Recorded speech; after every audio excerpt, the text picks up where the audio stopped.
The hook right now, as you're listening to this, the world is breathing. Deep in the crushing silence of the Mariana Trench, creatures that glow like neon signs are dancing through the dark. Thousands of miles away, in the heart of the Amazon, trees are talking to one another through a hidden underground web of silver threads. We often think of our planet as just a stage we live on, a backdrop of soil and stone, but Earth is actually a restless, living masterpiece, whispering secrets that most of us are too busy to hear. What if you could step away from the noise? What if you could drift through the glowing reefs, wander under the roots of immortal forests, and see the world not as a frantic machine, but as a slow, soothing miracle? Tonight, we're going on a journey through the most calming, awe-inspiring wonders of our home. It's time to let the day fade away and rediscover the magic of the world we call home. Before we dive into the deep blue and the ancient green, I'd love to know, where in the world are you watching from tonight? Let me know in the comments. It's always amazing to see how far these stories travel. And if you find this journey relaxing, consider hitting that like button and subscribing to join our community of curious minds. It really helps the channel grow, one peaceful soul at a time. Imagine for a second that you're sinking. Not in a way that's scary, but in a way that feels like being wrapped in a heavy velvet blanket.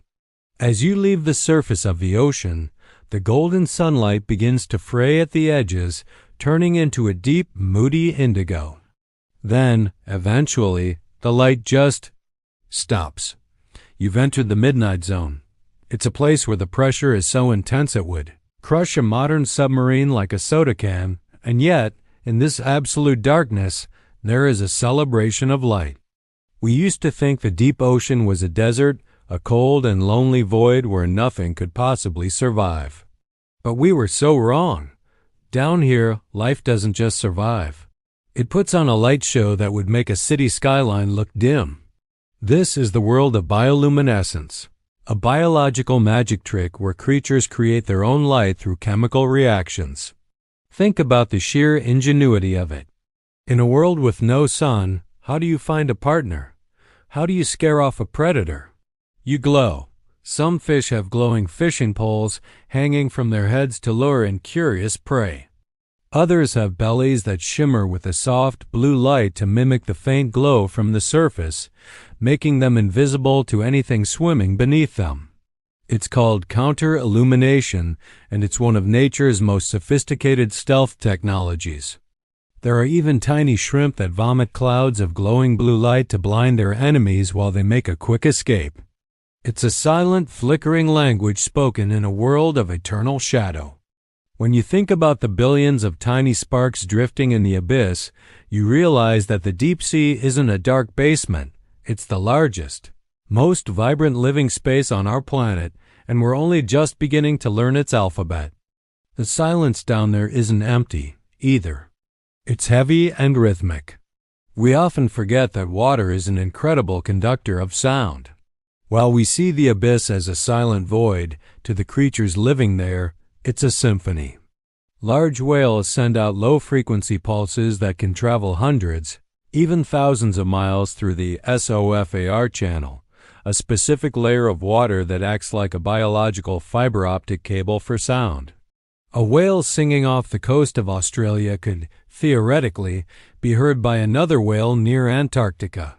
It's a global conversation happening in the dark.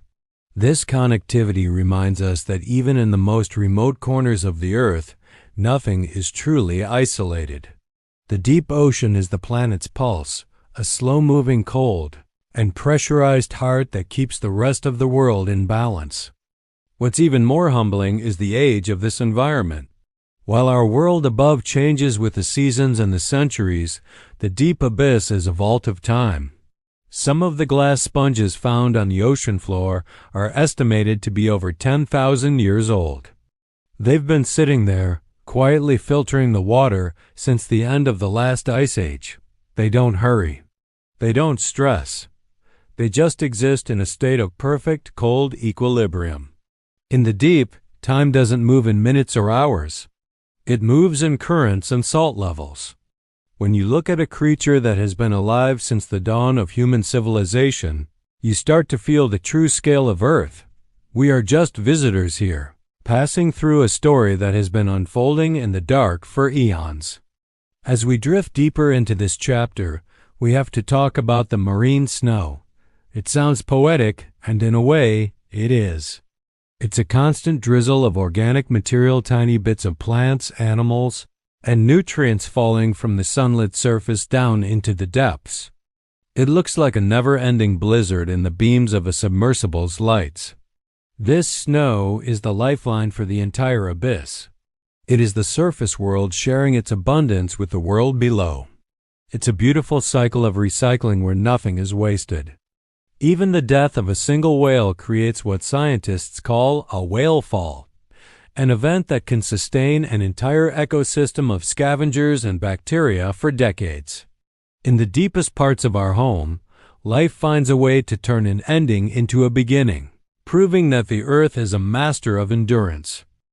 Moving deeper into the abyss, we find ourselves at the very seams of the planet, the hydrothermal vents. These are essentially underwater chimneys, belching out mineral-rich water that's hot enough to melt lead.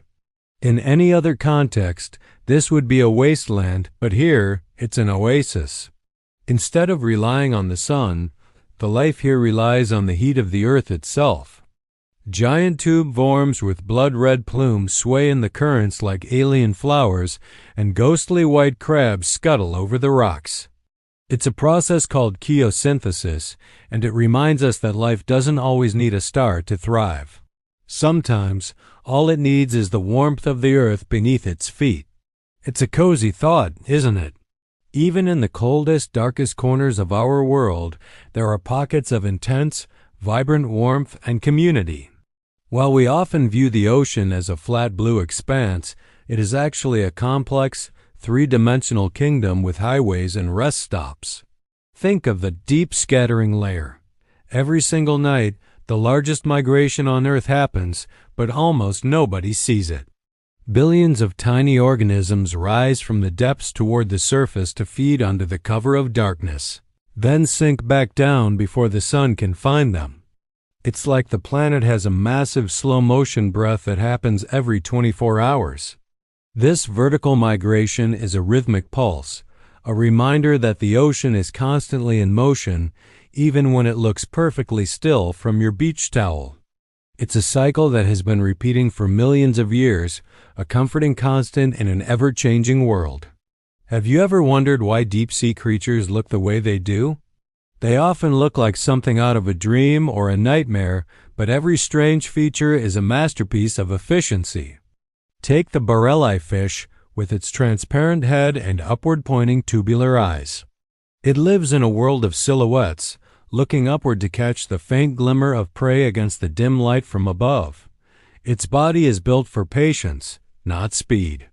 In the abyss, energy is the most valuable currency there is. You don't spend it unless you have to. This slow-paced lifestyle is the ultimate lesson in mindfulness. Down there, there's no rushing, no deadlines, and no noise, just the slow, deliberate movement of life following its own ancient schedule. The silence of the deep is also where the Earth stores its memories. When we send submersibles down to the seafloor, we find polymetallic nodules, small, potato-shaped rocks that take millions of years to grow, layer by painstaking layer.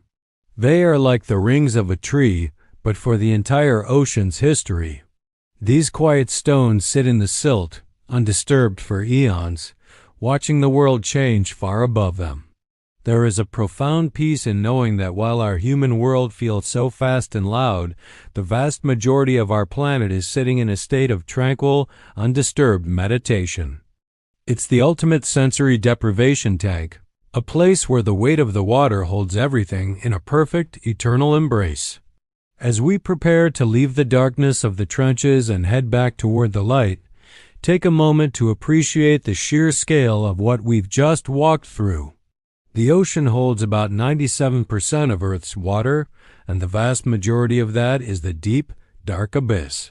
It is the dominant environment on our planet. When we think of Earth, We usually think of mountains and forests, but Earth is primarily a water world, a deep blue mystery that is still largely unexplored. We've mapped the surface of Mars and the Moon more accurately than we've mapped our own seafloor. There's something incredibly humbling and relaxing about knowing that even now, in the 21st century, there is still a massive, beautiful secret right beneath our feet, waiting for us to just be still and listen. Step out of the deep, dark ocean and find yourself standing at the edge of an ancient forest. To our eyes, the forest looks like a collection of individual separate trees standing side by side, competing for sunlight and space. But if we could peel back the top layer of soil, we'd see one of the most complex social networks on the planet. This is what scientists call the Wood Wide Web. It's a vast, intricate network of fungal threads, or mycelium, that connects the roots of almost every tree in the forest. It's not just a physical connection, it's a communication system. Through this silver web, trees actually talk to one another, sharing resources, warnings, and even memories. It's a silent, underground conversation that turns a group of trees into a single, massive, intelligent organism. Think about the mother trees. These are the oldest, largest trees in the forest, and they act as the hubs of this network. They have the deepest roots and the most connections. When a seedling is struggling in the shade of the canopy, unable to get enough sunlight to survive, the mother tree can actually recognize its own kin. Using the fungal network, she sends a sugar-rich solution through the soil to the young sapling, essentially nursing it from a distance. It's a level of care and community we usually only associate with animals, yet it's happening right beneath our feet every time we take a walk in the woods. The forest isn't a battlefield of competition. It's a masterpiece of cooperation. When a tree is attacked by beetles or struck by disease, it doesn't just suffer in silence. It releases chemical signals into the network, a sort of biological SOS and warning to its neighbors. The surrounding trees, upon receiving this signal, start pumping extra tannins and defensive chemicals into their leaves to prepare for the coming threat. They are looking out for one another. This collective intelligence ensures the survival of the whole forest. It's a slow, rhythmic way of living where the individual is only as strong as the community. In a world that often feels fast and every man for himself, the forest offers a much calmer, more supportive blueprint for existence. The fungi themselves are the unsung heroes of this story. They aren't just the cables of the internet. They are active participants. In exchange for the sugars the trees produce via photosynthesis, the fungi provide the trees with phosphorus and nitrogen they've extracted from the soil. It's a perfect symbiotic trade. These fungal threads are so thin and numerous that in a single teaspoon of forest soil there can be several miles of mycelium. They are the nervous system of the earth, sensing vibrations, moisture, and chemical shifts. They remind us that the most important work on this planet often happens out of sight, in the quiet, damp darkness where life is built from the ground up. Even at the very top of the forest, there is a phenomenon that speaks to this strange, respectful intelligence, crown shyness. If you look up at the canopy of certain species, like eucalyptus or Sitka spruce, you'll notice that the branches don't actually touch. They leave narrow, winding gaps of sky between them, like a series of rivers or veins etched into the ceiling of the world. No one knows exactly why they do this, but many believe it's a way to prevent the spread of harmful insects or to protect their delicate tips from being damaged in the wind. Whatever the reason, it results in a beautiful, jigsaw puzzle-like pattern. It's as if the trees are saying, "I see you, I respect your space, and we can grow together without colliding." Deep in the forest floor, this network does more than just transport food. It acts as a massive carbon sink, helping the planet regulate its temperature in the most literal way possible. When trees breathe in carbon dioxide, they don't keep it all for themselves. They pump a significant portion of that carbon into the soil and into the fungal network. This is Earth's way of tucking away the heat of the atmosphere into the cool, dark safety of the ground. It's a slow-motion rescue mission that has been happening for hundreds of millions of years. When you walk through a forest, you aren't just walking past trees. You're walking over a massive living carbon battery that keeps our world breathable and temperate. Have you ever noticed how the air in a deep forest feels different? It's not just fresher, it's chemically active. Trees release compounds called phytoncides, which are essentially natural essential oils designed to protect the tree from rotting or being eaten by insects. When humans breathe these in, our bodies respond in a fascinating way. Our stress hormones drop, our blood pressure lowers, and our immune systems get a boost. The forest is literally medicating us just by existing. This is why forest bathing is so effective. We are biologically tuned to the chemical frequency of the woods. It's a reminder that we aren't separate from the forest intelligence. We are a part of it, reacting to its signals just like the birds and the fungi. The sense of time in a forest is also remarkably different from our own. We measure our lives in decades, but a forest thinks in centuries. A fallen log, often called a nurse log, can take 100 years to fully decompose. As it slowly breaks down, it becomes a literal cradle for new life. Mosses, ferns, and tiny hemlock trees grow directly out of the decaying wood, drawing nutrients from the ancestor that came before them. In the forest, there is no such thing as waste. Everything is a transition. This cycle of life, death, and rebirth is so slow and so certain that it creates a profound sense of peace. The forest doesn't worry about tomorrow because it has seen 1,000 tomorrows, and it knows that as long as the network holds, life will find a way. There is also a hidden architecture to how forests manage water. During heavy rains, the forest floor acts like a giant sponge. The roots and the fungal web hold the soil together, preventing erosion and slowly filtering the water as it seeps down into the underground aquifers. Without this intelligence, the rain would simply wash the nutrients away.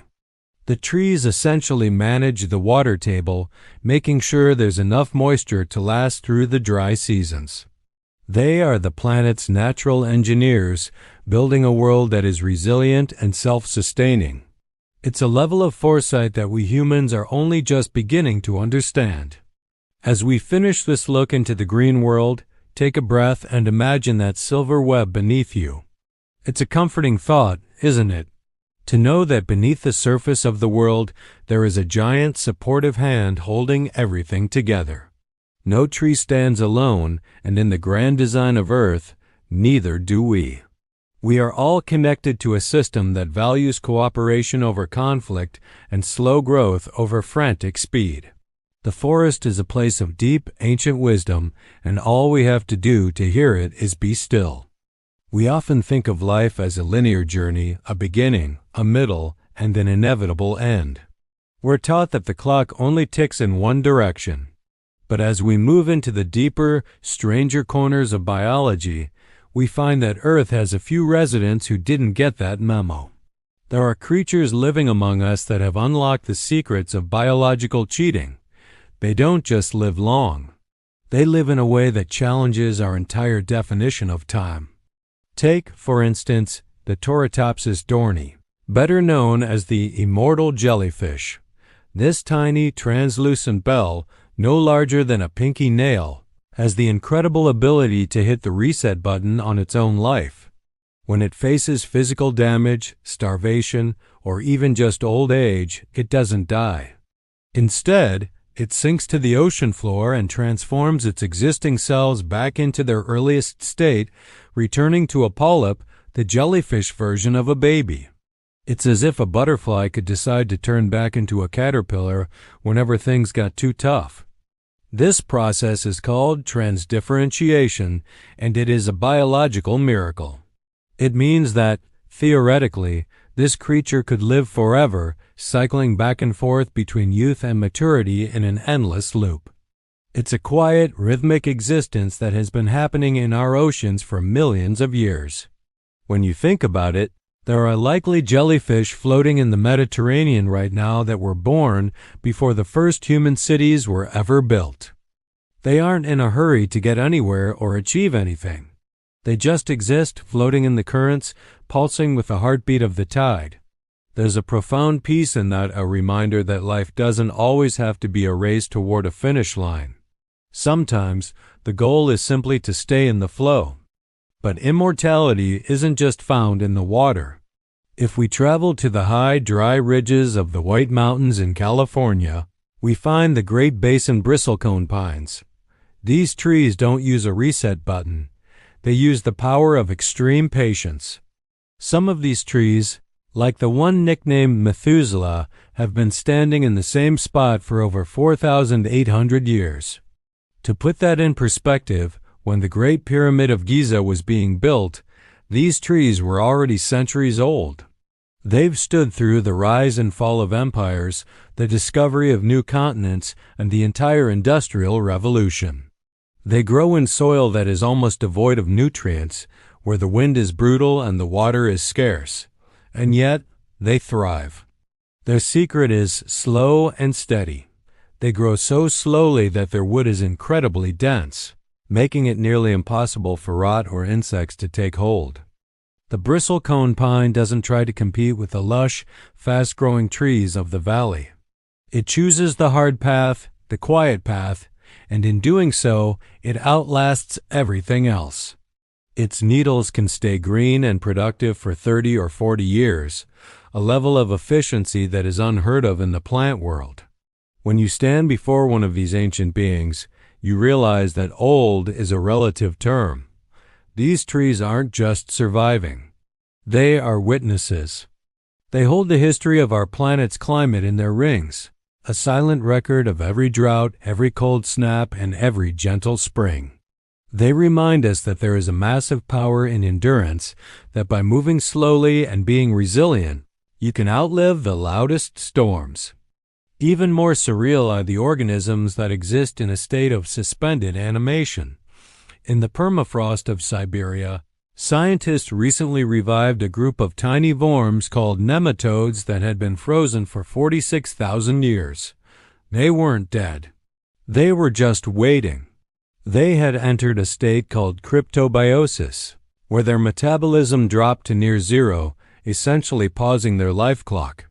When they were gently thawed out, they simply started moving and eating as if they had only been asleep for a nap.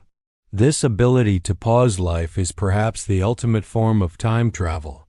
It tells us that life on Earth is far more rugged and stubborn than we give it credit for. It's not a fragile flame.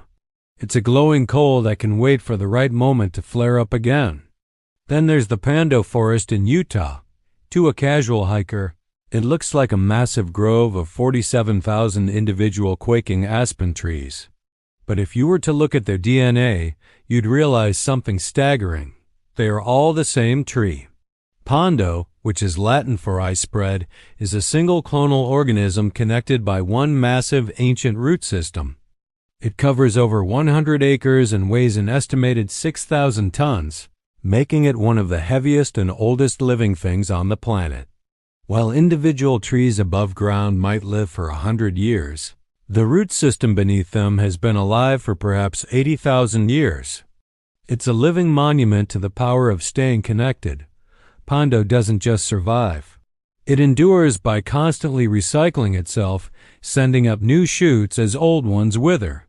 It's a silent, golden giant that has watched the world change for 80 millennia, reminding us that we are often much more connected than we appear on the surface. Moving from the giants to the microscopic, we have the tardigrade, or the water bear. These tiny, 8-legged creatures are perhaps the most resilient time travelers of all. They are nearly indestructible.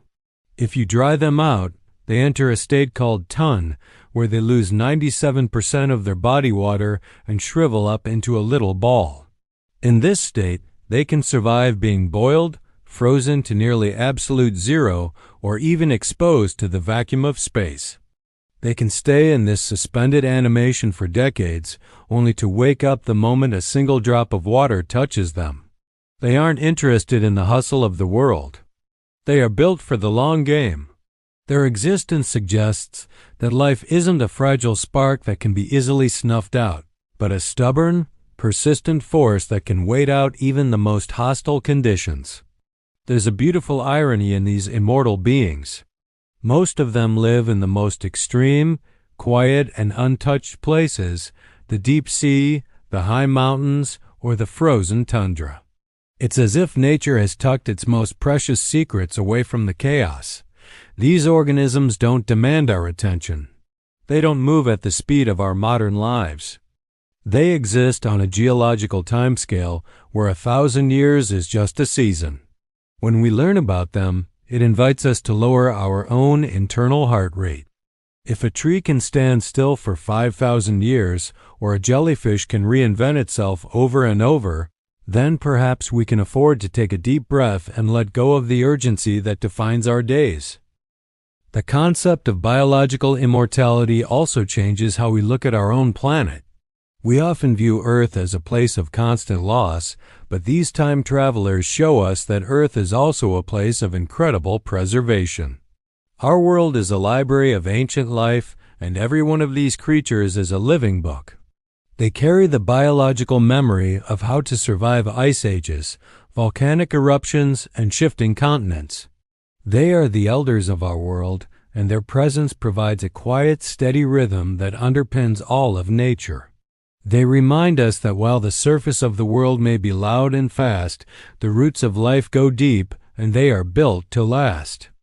As we finish our look at these eternal travelers, think about the stillness required to live for thousands of years. It's a different kind of strength, not the strength of a hunter, but the strength of a mountain. It's the ability to simply be. In a world that is always asking us to do more, there is something deeply soothing about the being of a 4,800-year-old tree or a tiny sleeping water bear. They are the anchors of our planet, holding the line while time flows past them like a river. Lift your gaze from the roots and the reefs and look up. We often think of the air as empty space, a transparent nothingness between us and the stars. But the atmosphere is a physical thing, a fluid, invisible ocean of gases that wraps around the earth like a protective silk scarf. And just like the ocean, it has its own currents, its own waves, and its own songs. If you've ever sat by a window during a storm or listened to the wind howl through a canyon, you've heard the earth breathing.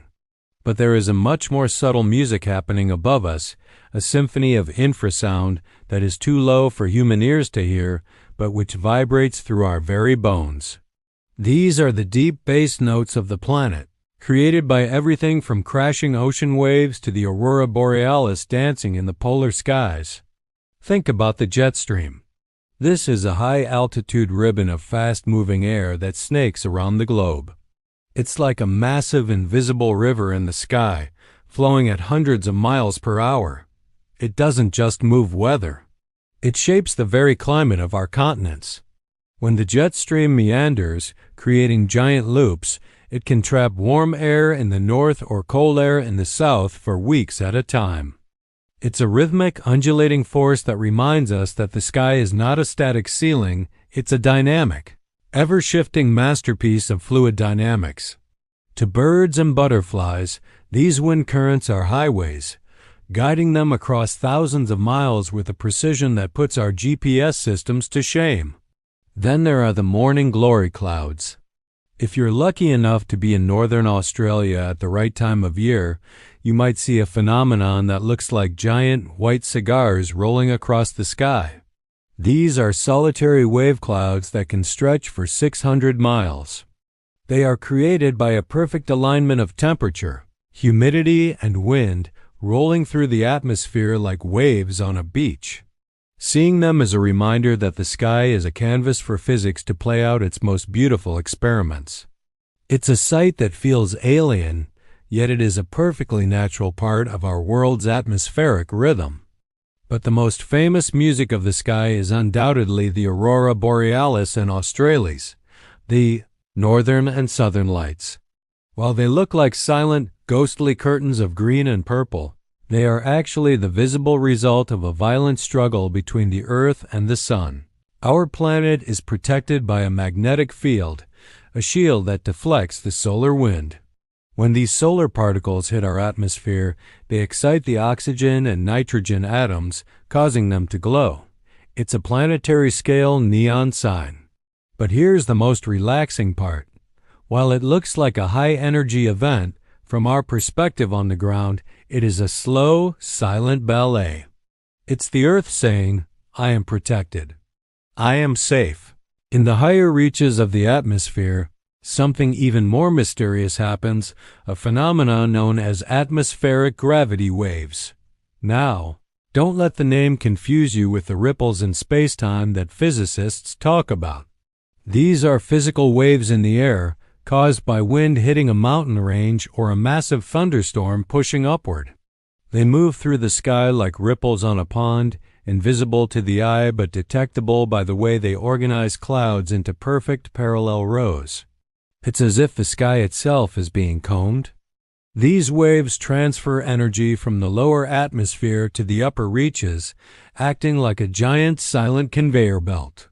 It's a reminder that even the air above us has a structure, a skeleton of physics that keeps the planet's energy in a state of constant fluid balance. While we're talking about the sky, we have to mention the hum of the Earth.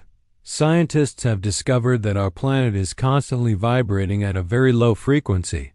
They sound known as the Earth's hum. It's not caused by traffic or industry.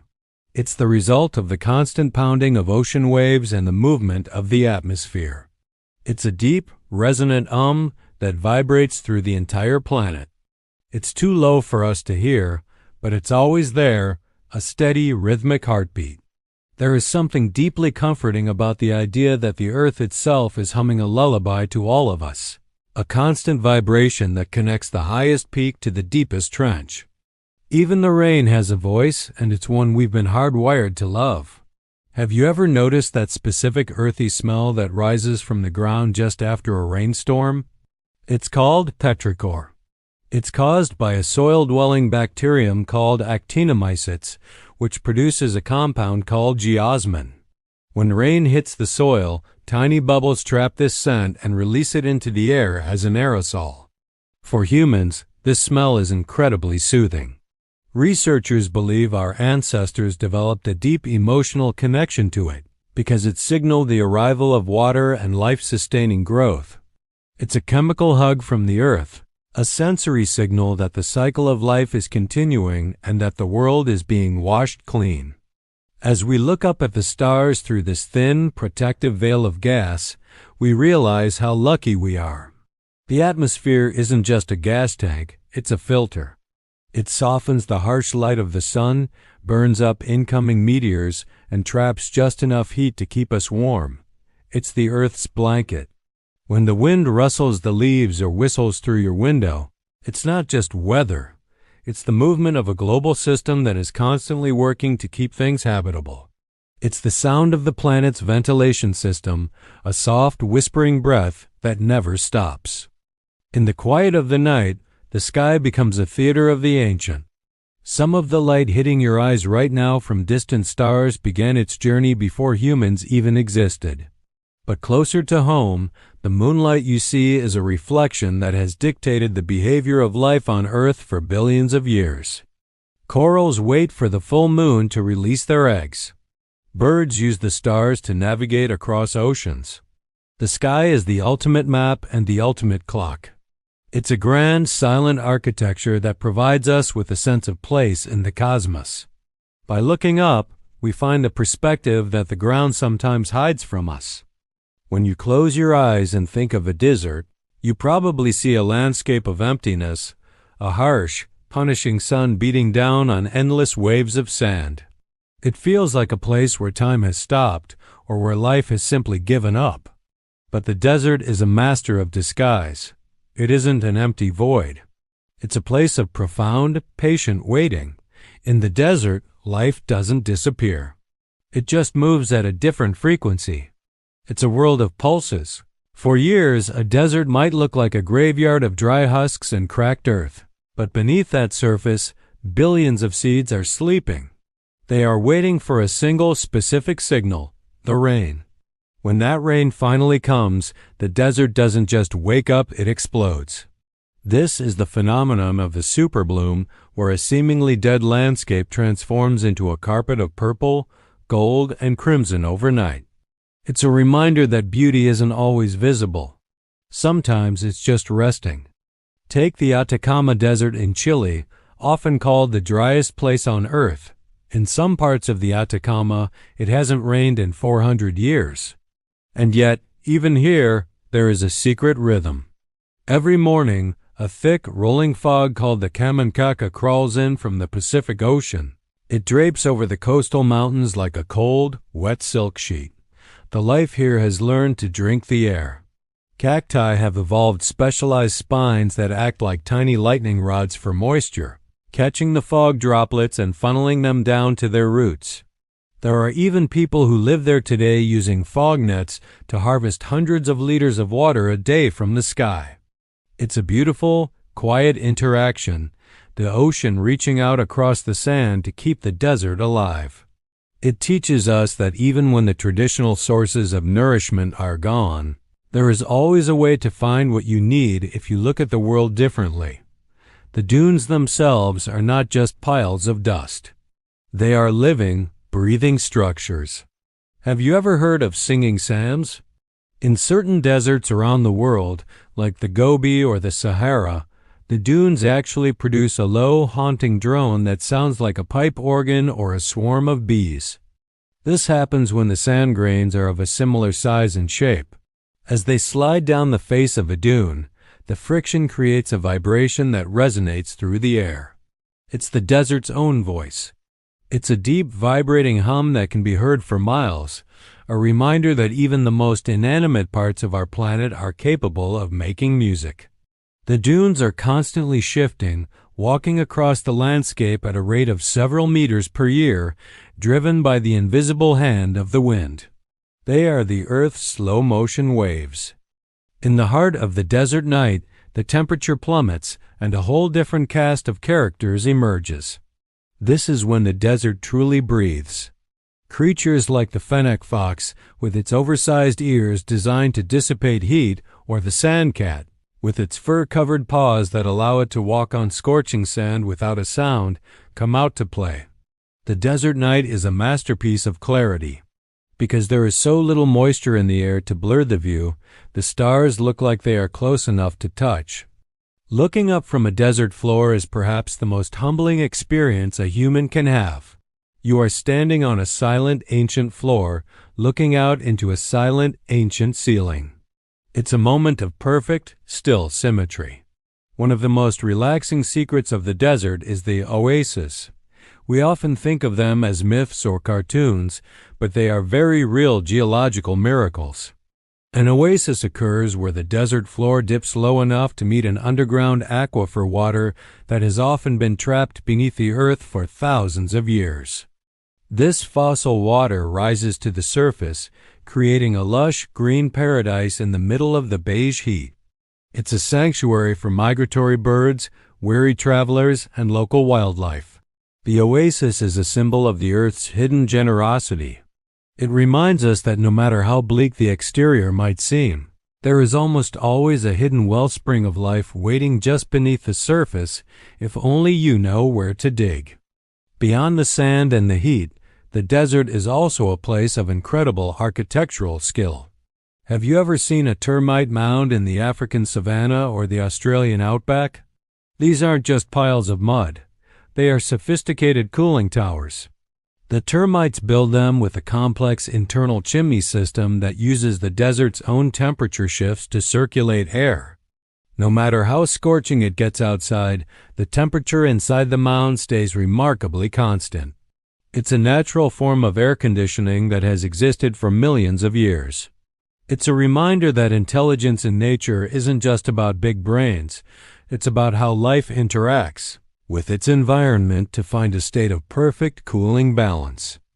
Then there is the salt flat, the desert's most minimalist landscape. Places like the Salar de Uyuni in Bolivia are so flat and so white that they look like the world's largest mirror, especially after a thin layer of rain falls. When you stand there, the horizon disappears. The sky and the earth become one, and you feel as though you are floating in a vast blue and white infinity. It is the ultimate sensory reset. In this space there is no clutter, no noise, and no distraction. It's just the earth, stripped down to its most basic elements. This geometric purity is a form of geological meditation, showing us that there is profound beauty in simplicity and emptiness. We also find the strange and beautiful desert roses. These aren't plants, but mineral formations made of gypsum or barite and sand. They form over hundreds of years as water evaporates in arid sandy conditions, leaving behind crystals that look exactly like the petals of a blooming rose. They are frozen moments of time captured in stone. It's a poetic thought that even in a place as dry as a desert, the earth finds a way to bloom in its own rocky, eternal way. These roses don't wilt, and they don't need water. They are the desert's way of creating permanent art out of the dust. The desert also teaches us about the resilience of memory. In the Sahara, scientists have found ancient rock art depicting hippos, crocodiles, and lush grasslands in areas that are now nothing but sand. This tells us that the desert is just a chapter in a much longer story. The earth is constantly breathing, shifting its climate and its colors over thousands of years. The desert we see today was once a garden, and one day, in the distant future, the cycle may turn again. This long-term perspective is incredibly soothing. It reminds us that change is the only constant, and that the earth has a way of reinventing itself no matter how long the dry season lasts. As we leave the still sun-drenched dunes, take with you the lesson of the desert, that waiting is not the same as doing nothing. Life in the desert is a masterclass in patience, efficiency, and the beauty of the pulse. It's a place where the smallest drop of water is a miracle and the widest horizon is a home. In the silence of the sand, there is a deep, resonant peace that can only be found when you stop fighting the environment and start flowing with its rhythms. We've spent a lot of time looking at the deep oceans, the towering forests, and the wide deserts. But now, I want you to shrink your perspective down past the grass, past the pebbles, until you are looking at a world that is invisible to the naked eye. We often think of ourselves as the masters of this planet, but the truth is, we are just guests in a world ruled by microbes. If you were to take all the bacteria on Earth and weigh them, they would outweigh all the humans, animals, and plants combined. They are the true titans of Earth, and while they are small, their lives are filled with a quiet, rhythmic complexity that is essential to everything we do. Without these invisible workers, the soil wouldn't grow food, our bodies wouldn't function, and the very air we breathe wouldn't exist. Let's talk again about our friend the tardigrade, but this time look at how it actually lives its daily life. These water bears are about the size of a grain of salt. Under a microscope, they look like plump, eight-legged bears wearing wrinkled pajamas. They spend their days lazily swimming through the films of water on moss and lichen, munching on plant cells or smaller microorganisms. They move with a slow, deliberate grace that is incredibly peaceful to watch. They aren't in a hurry. They have survived 5 mass extinction events on this planet. When the dinosaurs were wiped out, the water bears just kept swimming. They are the ultimate survivors, yet they live with a gentleness that belies their toughness. They remind us that being strong doesn't always mean being big or loud. Sometimes it just means being persistent and adaptable. Deep in the soil, there is another group of microscopic wonders, the nitrogen-fixing bacteria. These tiny engineers have a job that is arguably the most important on the planet. They take nitrogen from the air, which plants can't use on their own, and fix it into a form that plants can drink up through their roots. It's a silent molecular-scale construction project happening in every inch of earth beneath you. Every leaf you see, every blade of grass, and every piece of fruit you eat is only possible because of this microscopic cooperation. It's a beautiful, hidden foundation. It tells us that the global economy of life is built on small, selfless acts of service that happen billions of times a second, completely out of sight. And then there are the diatoms. If you've ever looked at a drop of seawater under a lens, you might have seen what look like tiny, intricate pieces of stained glass or jewelry. These are diatom single-celled algae that live in glass houses made of silica. They are breathtakingly beautiful, with geometric patterns that look like they were designed by an artist. But they aren't just pretty. They are the lungs of the ocean. Diatoms produce about 20% to 50% of the oxygen on Earth.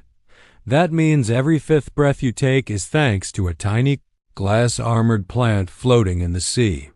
They drift with the currents, soaking up the sun and turning it into life for the rest of us. There is a profound sense of gratitude in realizing that our lives are sustained by a trillion tiny artists floating in the waves. The microscopic world also has its own version of a social network. Bacteria communicate through a process called quorum sensing. They release chemical signal molecules into their environment, and when the concentration of those molecules reaches a certain level, the bacteria know how many of them are around. Once they reach a quorum, they can coordinate their behavior like glowing in the dark or releasing a specific enzyme as if they were a single, multi-celled organism. It's a form of collective intelligence that predates human society by billions of years. It's a reminder that even at the smallest scale, life finds a way to connect, to listen, and to work together for a common goal.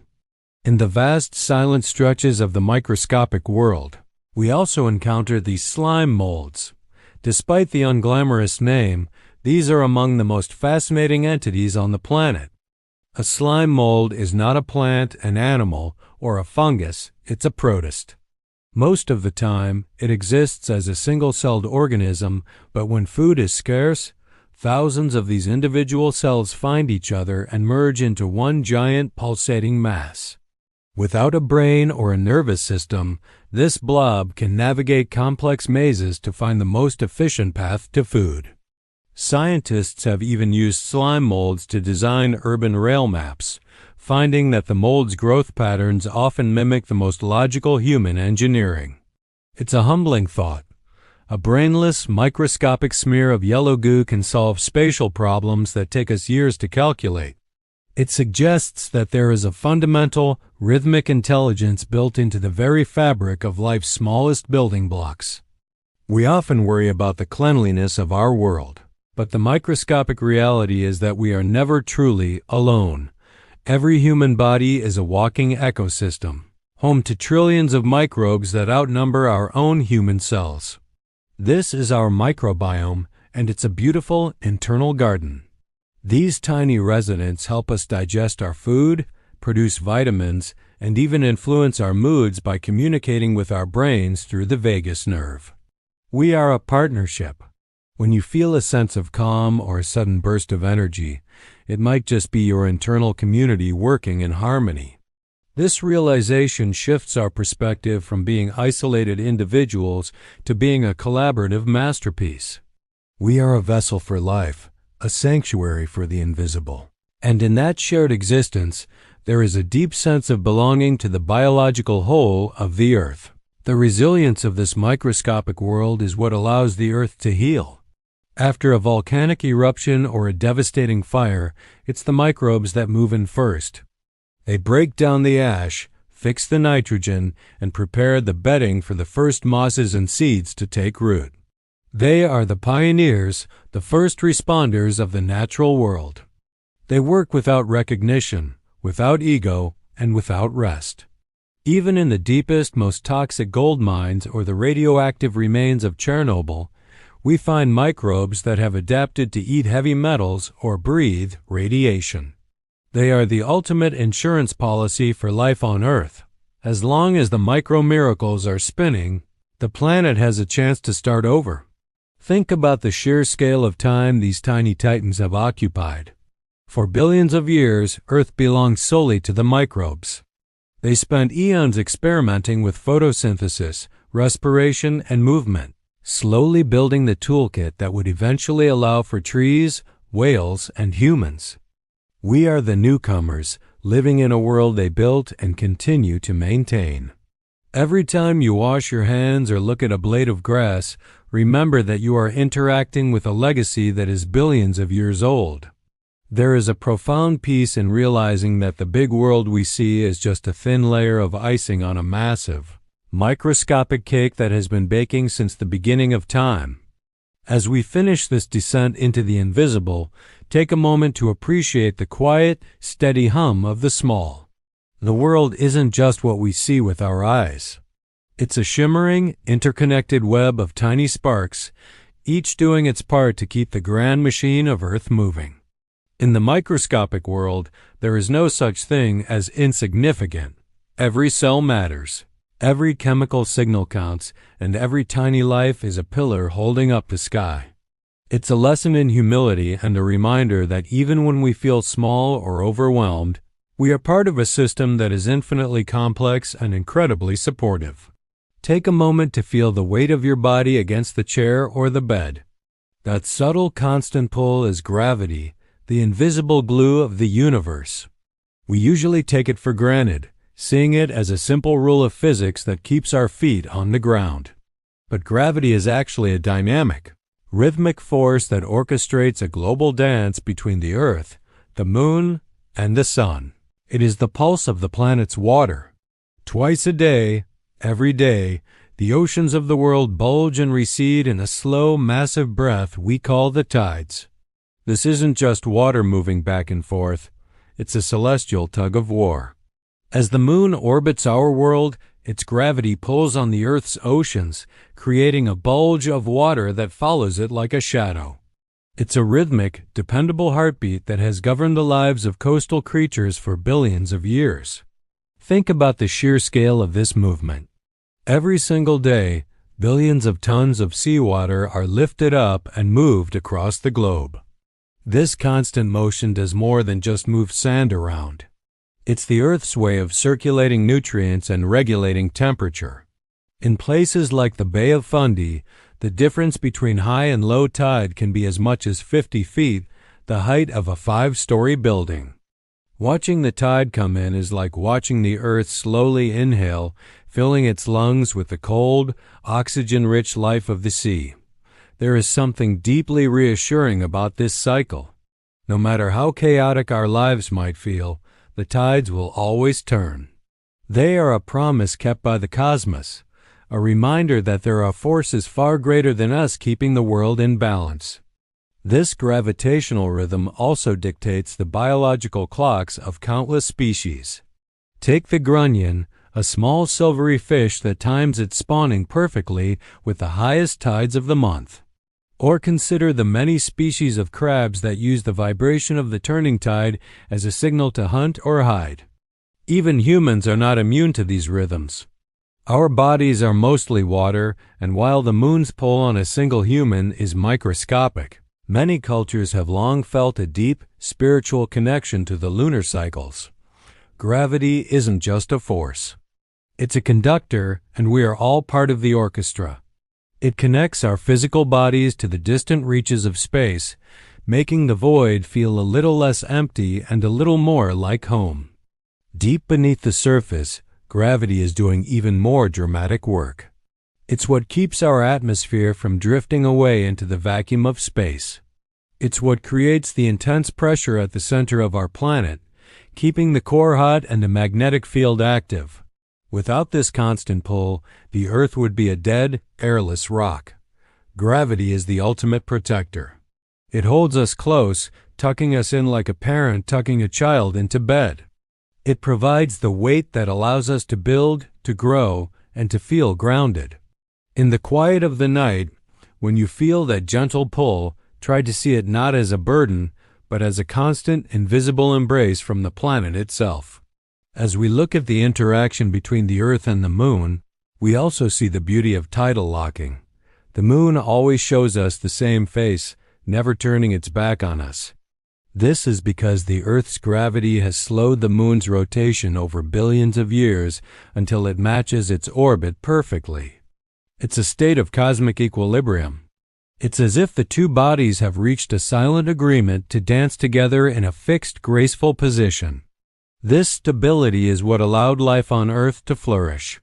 The moon acts as a stabilizer, preventing the Earth from wobbling too wildly on its axis and keeping our seasons predictable. We owe our very existence to this gravitational partnership, a slow-motion romance that plays out across the stars.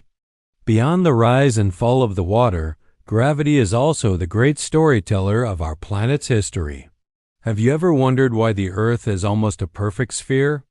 It's because gravity is a relentless perfectionist. Over billions of years, it has pulled every mountain, every ocean, and every grain of sand toward the center of mass with equal passion. This symmetry is what allows the atmosphere to wrap around us evenly, creating a consistent pressure that makes life possible. It's a quiet, ongoing labor. Even as the Earth spins at over 1,000 miles per hour, gravity is there, holding the curtains of the sky in place so they don't fly off into the void. It is the ultimate foundation of stability. This gravitational pull also creates what scientists call earth tides. While we can easily see the ocean moving, the solid crust of the Earth actually bulges upward by several inches twice a day as the moon passes overhead. We don't feel it because it's happening on a continental scale, but the very ground beneath your feet is rising and falling in a slow, stony rhythm. It's a literal planetary shrug. This constant stretching and squeezing generates a small amount of heat within the Earth's interior, contributing to the geological engine that keeps our planet geologically alive. It's a reminder that nothing on Earth is truly static. Even the rocks are participating in this grand celestial choreography.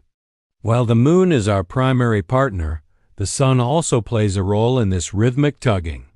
During a new moon or a full moon, when the sun, Earth, and moon align, their gravitational forces combine to create spring tides, the highest and lowest tides of the month. Conversely, when they are at right angles, we get neap tides, which are much more mellow. This changing intensity creates a monthly heartbeat within the oceans, a cycle of expansion and contraction that cleanses the coastlines and resets the clocks of the deep. It's a predictable cosmic metronome that has been ticking since the first drop of water condensed on our cooling planet. There's also a beautiful mystery in how gravity interacts with the small. In recent years, scientists have found that some birds and insects may actually have a sense for gravitational anomalies, tiny fluctuations in the Earth's pull caused by the density of the rocks beneath them. They use these gravity maps to navigate across featureless oceans or thick forests. It suggests that the Earth isn't just a flat map to them, but a textured landscape of invisible forces. To be a bird is to feel the Earth's pull as a guide, a silent voice whispering which way is home. It's a connection to the planet that is both physical and deeply intuitive. As we finish this reflection on the invisible threads of gravity, try to appreciate the connectedness of it all. You are not just standing on a rock. You are held by a star and a moon. You are part of a system of weights and balances that spans millions of miles. Gravity is the silent language the universe uses to say, "I've got you." It's the peace of knowing that no matter how fast the world spins, you are exactly where you are supposed to be, grounded, held, and part of a rhythm that will never skip a beat. Step inside the emerald heart of the world. As you move from the open plains into the deep rainforest, the first thing you notice isn't the sight, but the sound. It's a multi-layered acoustic masterpiece. The rainforest is never truly silent, but its noise is a rhythmic, natural white noise that our brains are anciently tuned to find relaxing. The constant, soft pitter-patter of rain hitting the broad, waxy leaves of the canopy creates a frequency known to lower human heart rates. Down here, the air is thick, sweet, and cool, smelling of damp earth and crushed orchids. You are standing in the most biologically dense pharmacy on Earth. While the rainforest covers less than 6% of the planet's land surface, It houses more than half of the world's plant and animal species. It is a crowded, vibrant, and yet incredibly harmonious city of life where every single resident has a specific, peaceful purpose. Think about the structure of this world. It's built in layers like a living skyscraper. At the very top, the emergent layer consists of giant trees that poke through the ceiling of the forest to touch the sun.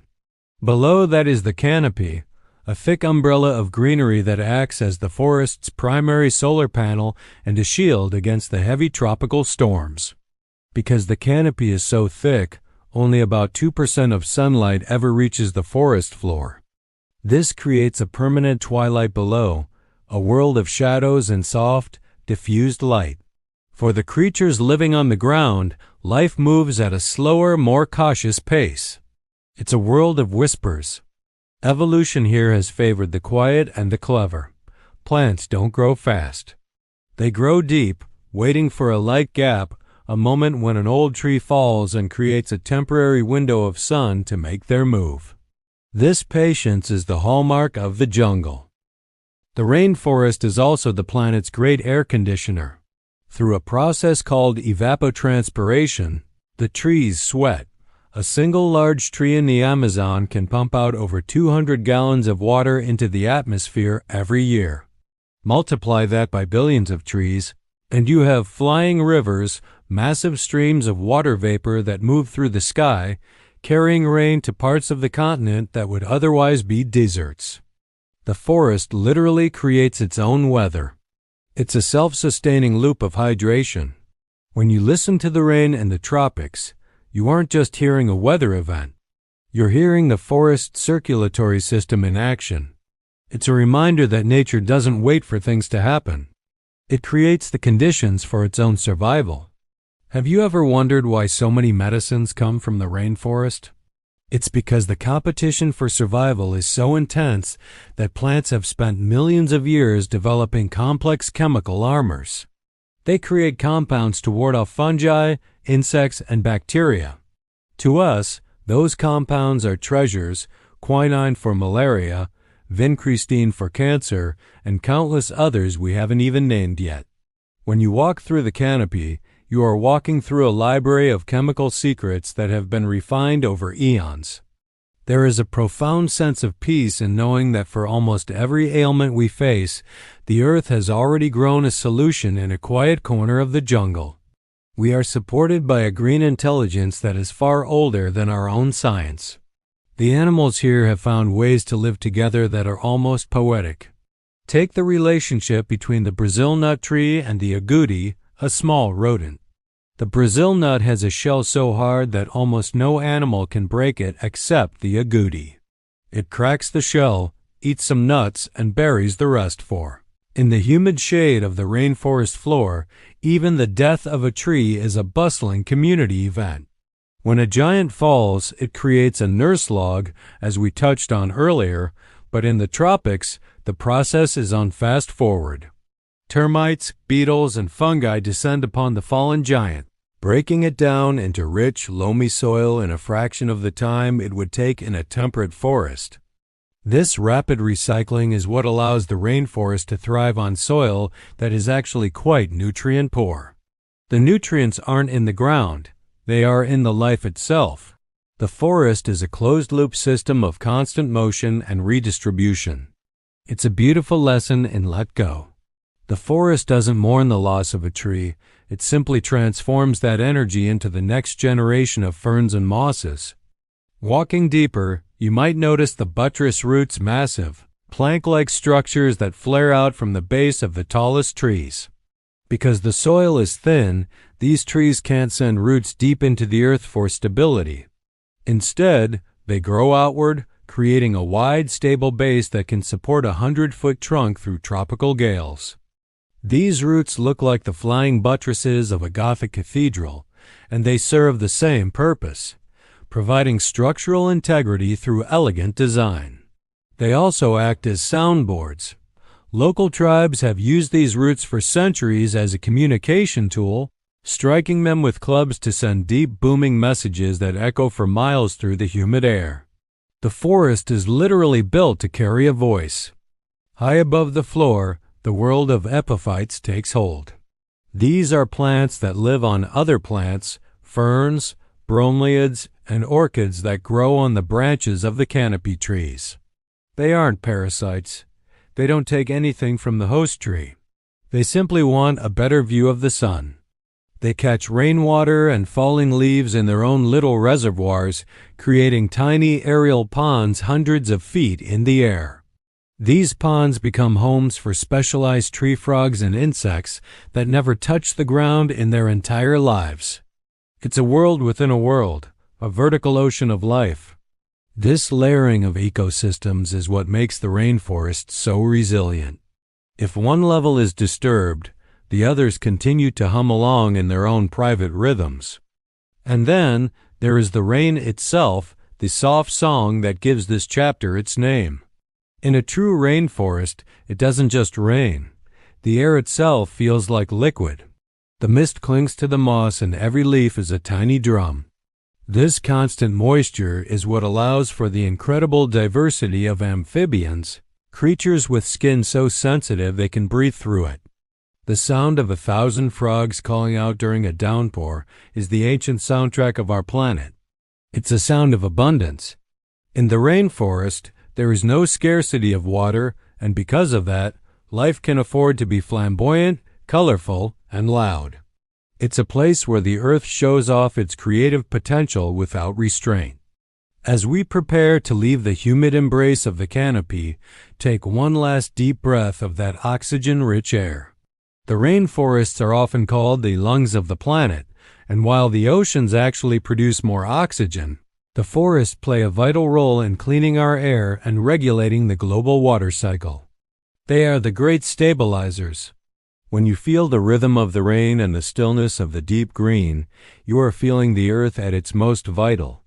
It's a place of deep, dark, and wet peace, a sanctuary where life is always beginning, always growing, and always singing its soft, watery song. Leave the humid, buzzing warmth of the jungle behind and travel toward the ends of the earth, where the world is painted in shades of sapphire, silver, and blinding white. We often think of ice as a dead thing, a cold, static block of frozen water.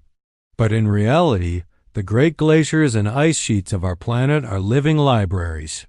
They are massive, slow-moving recorders of time. As snow falls on the poles, it traps tiny bubbles of air within its layers.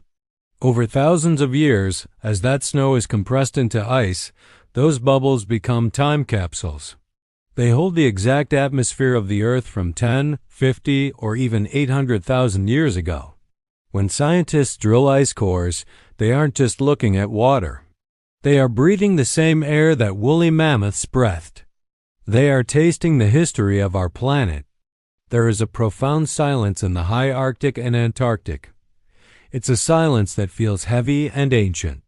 Glaciers may look like they are standing still, but they are actually rivers of ice flowing under their own immense weight. They groan and creak as they carve through mountains, shaping the very face of the earth with a slow, irresistible patience. This is the cryosphere, the frozen part of our world that acts as a global thermostat. By reflecting most of the sun's energy back into space, the ice keeps our planet from overheating. It is a protective shield, a cold white mirror that maintains the delicate thermal balance of everything from the tropics to the tundras. Deep within the permafrost ground that has been frozen for tens of thousands of years, we find the ultimate lost and found. Because ice prevents decay, it preserves life in hauntingly beautiful detail. We found baby mammoths with their furs still intact, ancient flowers that look like they were picked yesterday, and even the remains of birds that haven't flown for millennia. But the ice doesn't just preserve the dead. It shelters the sleeping. As we mentioned earlier with the Siberian worms, the cold is a master of the pause button. There are bacteria trapped in the ice of Antarctica that have been dormant for millions of years, yet they still carry the metabolic machinery to wake up if the world warms. The ice is a vault where the Earth keeps its oldest memories safe, waiting for the right moment to tell their stories. The ice also creates some of the most surreal and relaxing visual phenomena on the planet. Have you ever seen brinicles? They are often called salty icicles of death, but they look like delicate underwater chandeliers. In the freezing waters of the Antarctic, highly concentrated salt water sinks from the sea ice above. Because it's so much colder than the surrounding ocean, it freezes the seawater around it, forming a hollow tube of ice that grows downward toward the seafloor. When it touches the bottom, it spreads out like a frozen river, instantly encasing everything in its path. It's a silent, slow-motion event that happens in the dark, cold depths, a reminder that even in the most inhospitable places, the Earth is constantly creating intricate, glass-like art. As we watch the ice, we see the beauty of the cycle of the blue. In the winter, the sea ice expands, doubling the size of the Antarctic continent. In the summer, it recedes. This seasonal expansion and contraction is like the planet's slow, icy heartbeat. It dictates the migration of whales, the hunting grounds of polar bears, and the nesting cycles of penguins. The ice is not an obstacle. It is a foundation. It provides a home for the tiny krill that feed the giants of the sea. When we look at a massive iceberg drifting through the dark blue water, we are looking at a wanderer that might have started its journey as a snowflake 1,000 years ago. There is a deep, cold peace in that long-term perspective, a sense that the Earth operates on a clock that is far more patient than our own. In the heart of the great ice sheets, there is a phenomenon that sounds like something out of a fairy tale: blue ice. When snow falls on a glacier and is compressed, the air bubbles are squeezed out and the ice crystals grow larger. This dense ice absorbs every color of the spectrum except for blue, which it reflects back with startling clarity. The result is a deep, luminous sapphire that seems to glow from within. Standing near a crevasse of blue ice feels like looking into the very soul of the planet. It's a clean, pure color that doesn't exist anywhere else in nature quite like this. It reminds us that even something as simple as frozen water can become a masterpiece of light and physics, if given enough time and pressure. But the ice is also a place of surprising life. Have you ever heard of glacier mice?